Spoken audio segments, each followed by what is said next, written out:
माझ्या टिफिनसाठी आणि माझ्या मुलीच्या सकाळच्या नाश्त्यासाठी मी ही रानभाज्यांची रेसिपी बनवली आहे।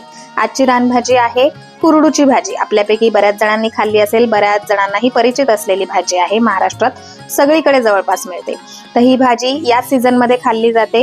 ही जेव्हा जून होते, हिला जेव्हा फुलं धरतात, बिया येतात, तेव्हा त्यांचा वापर आम्ही औषधांमध्ये करतो, पण खाण्यासाठी ती वापरली जात नाही। म्हणून भाजी म्हणून कोवळी असताना पहिल्या 1-2 महिन्यातच ती आपण खातो। ही छान स्वच्छ धुवून निवडून घेतलेली आहे।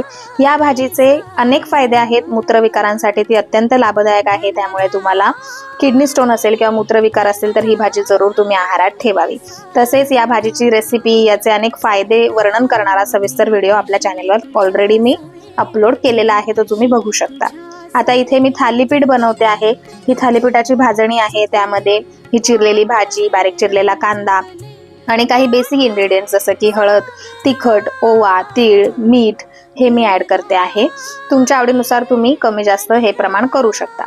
ओवा आणि तीळ हे जरूर यामध्ये टाकावेत। तीळ या सीझनसाठी अत्यंत लाभदायक आहेत, कारण ते वातशामक आहेत आणि ओव्यामुळे आपलं पोटाचं आरोग्य चांगलं राहतं, जे की या सीझन मध्ये अतिशय आवश्यक आहे। त्यामुळे हे 2 पदार्थ जरूर ऍड करावे। आणि थोडंसं कच्चं तेल टाकून मी हे पीठ मळून घेते, जसं थालीपीठाचं आपण मळतो। कच्च्या तेलामुळे छान थालीपीठ खरपूस आणि खुसखुशीत होतं। असं म्हटलं जातं की अन्नमय मन।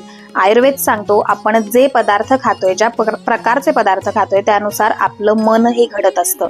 त्यामुळे आपलं मन जर आपल्याला शुद्ध ठेवायचं असेल, चांगलं ठेवायचं असेल, तर त्याकरता आपला आहार देखील तितकाच महत्त्वाचा ठरतो।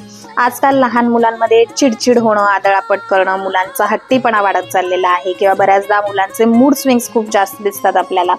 आणि यामागे कुठेतरी स्क्रीन टाइम किंवा त्यांचं लाईफस्टाईल तर आहेच, पण आहारही तितकाच महत्त्वाचा आहे। आपण बऱ्याचदा पॅकेज्ड फूड किंवा प्रिझर्वेटिव्ह असलेलं फूड मुलांना देत असतो, पण थोडीशी मेहनत घेऊन या सीझनल भाज्या किंवा अशा पद्धतीनं वेगवेगळ्या रेसिपीज ट्राय करून जर आपण मुलांना दिल्या, तर मुलं देखील ते आवडीने खातात आणि आपल्यालाही त्यांना काहीतरी चांगलं खाऊ घातल्याचं समाधान मिळतं। तसंच या रानभाज्या या सीझनमध्ये जरूर खाल्ल्या जाव्यात, हे मी नेहमी सांगत असते। आणि नॉर्मल भाज्यांच्या स्वरूपात आपण त्या करतोच, पण अशा वेगळ्या रेसिपी ट्राय केल्या तर मुलं देखील आवडीनं खातात आणि आपल्यालाही वैविध्य मिळतं आपल्या आहारामध्ये। त्यामुळे जरूर अशा रेसिपीज ट्राय करा, आपल्या मुलांनाही द्या।